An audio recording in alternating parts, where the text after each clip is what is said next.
బాగుందన్న. రేపు పొద్దున జైలుకి వెళ్తే ఒక బెడ్ ఉండదు, ఫుడ్ ఉండదు, మంచం ఉండదు, ఏది ఉండదు. మంచి సెటప్ అన్న, బాగా సెట్ చేసుకున్నావు.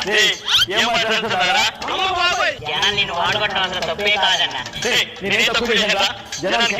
ఏం తక్కువ చేయలేదన్నా, అవినీతి ఎక్కువ చేసావు.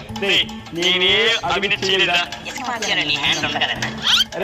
ఇసుక మాఫియాలో నా హ్యాండ్ ఎందుకు ఉంటుందా? అదొక పద్ధతి ప్రకారం జరుగుతుంది. దాంట్లో కొంచెం మంచి సంతకాలు ఉంటాయి, అధికారులు ఉంటారు, సమక్షంలోనే తోడుకుంటారు. మరి ల్యాండ్ టైటిలింగ్ యాక్ట్ అక్కడ కూడా మన హ్యాండ్ ఉండదా? అక్కడ కూడా కొన్ని సంతకాలు ఉంటాయి, అధికారులు ఉంటారు, వాళ్ళ పనులు చేసుకుంటారు. అమ్మఒడిచ్చావు, కానీ అమ్మఒడిలో పడుకోవడానికి అవకాశం లేక నా ఒడిలో పడుకున్నావు. చేతికి పట్టినట్టు దక్కించుకోగలవన్నా. సాక్షి పేపర్ ఒకటే ఉంచు, కానీ సాక్షి లేకుండా చేసావన్నా.